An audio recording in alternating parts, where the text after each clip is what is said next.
I'm Peter Polasano Jr. from BSBA 3C. My report is employee development in Chapter 9. So let's proceed. Uh, First, transfer, promotion, and downwards moves. Transfers. An employee is given a different job assignment in a different area of company. Transfers do not necessarily involve increased job responsibilities or compensation. They are likely lateral move, a move that a job with similar responsibilities. Next is promotions. Uh, are advancement into position with greater challenges, more responsibility, and more authority than in the previous job. Promotions usually include pay increases. Last is downward moves. It occurs when an employee is given reduced level of responsibility and authority. This may involve a move to another position at the same level, but with less authority and responsibility. And to ensure that employees accept transfers, promotion, and downward moves as the development opportunities, companies can provide the following information about the content, challenges, and potential benefits of the new job location, clear performance objectives, and clearly feedback about their job performance, a host at the new location who will help them adjust to the new community and workplace. Next is another is information about how the job opportunity will affect their income, taxes, mortgage payments, and other expenses. An orientation program for the new location and job. Assistance for dependent family members, including helping to identify schools as well as child and elder care options. Externships. Externship is allow employees to take full-time, temporary operational roles at another company. Mercer Management, a consulting firm, uses its externship program to develop employees who have an interest in gaining experience in a specific industry. Next is temporary assignments, projects, and volunteer work. Employee exchange is one example of temporary assignments in which two companies agree to exchange employees. Protect and Gamble and Google have begun to swap employees. Both companies hope to benefit from employee swap. Protect and Gamble is trying to increase its understanding of how the market laundry detergent, toilet paper, and skin cream products to a new generation of consumers who spend more time in online than watching television. Interpersonal relationships. Employees can also develop skills and increase their knowledge about the company and its customers by interacting with a more experienced organizational member. Mentoring and coaching are two types of interpersonal relationships used to develop employees. Mentoring. A mentor is an experienced, productive senior employee who helps develop a less experienced employee. The protege. Most mentoring relationships develop informally as a result of interest or value shared by mentor and protege.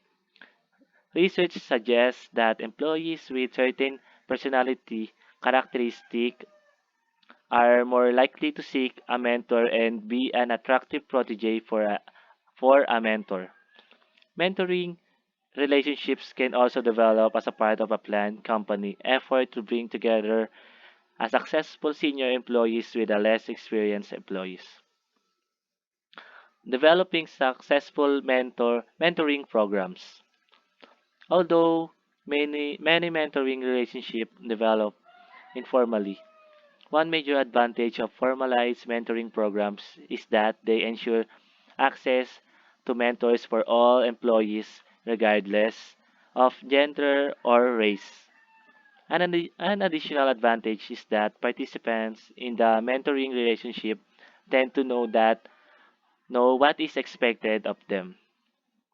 One limitation of formal mentoring programs is that mentors may not be able to provide counseling and coaching in a relationship that has been artificially created. It is important that mentor and proteges spend time discussing their work style, personalities, and backgrounds, which help to build the trust that is needed for both parties to be comfortable with their relationship. Benefits of mentoring relationship: career support and psychological support. Let's put this first is career support. Coaching, protection, sponsorship, assignments, exposure, and visibility. While psycholo, psychosocial support, serving as a friend, a role model, providing a positive regard and acceptance, and lastly, providing an outlet for the protege to talk about anxieties and fears. Let's proceed to purposes of mentoring programs. Mentoring programs are used to socialize new employees and to increase the likelihood of skills transfer from training to work setting. Mentoring programs can be used to develop managers from the top level management position or to help them acquire specific skills. Coaching relationship.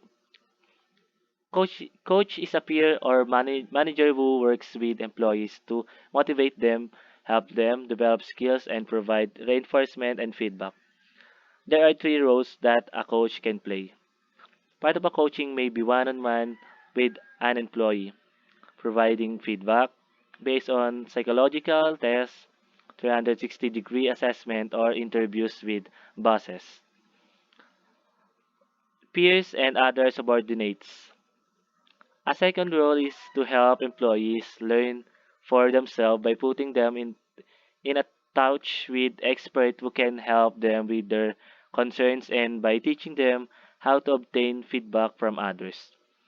The third is the coach may provide the employee with resources such as mentors, courses, or job experiences that the employee may not otherwise have access to. The development planning process. The development planning process involves identifying development needs, choosing a development goal, identifying the actions that need to be taken by the employee and the company to achieve the goal, determining how progress toward the goal attainment will be measured, investing time and energy to achieve the goal, and establish a time for development. The company responsibility is primarily taken by employee manager. The role of the manager in development planning is to provide coaching, communicate information about development opportunities, help eliminate barriers to development, and refer the employee to other people and resources. Company strategies for providing development. One strategy is to provide development for only for top level executive senior managers and employees identified as having high potential. Lower level managers who play a critical role in motivating and retaining employees are neglected. The most effective development strategies involving individualization, learner control, and engaging support, personality, and interests. Inventories are as well as 360-degree feedback. Provide information about an employee's interests, values, strengths, and weaknesses. Instead of requiring employee to attend courses or workshop, companies should offer a menu of development options. This might include courses offered in a classroom or on a web, mentoring discussion groups, support network, and job experiences. General Mills Development Plan. Professional goals and motivation, talent and strength, develop development opportunities, objectives and action step. Boost Allen Hamilton Development Framework. Development roles, performance expectation, development needs, development roadmap. IBM believes that utilization of e-learning and the classroom environment enable managers to participate in self-directed learning, try out skills in a safe environment, gain access to communicate to communities of learning, and use just-in-time learning. The advantage, the advantage of e-learning are complemented by the strengths of an interactive classroom experience and support from managers, boss to create the best development program possible. And that's all. Thank you.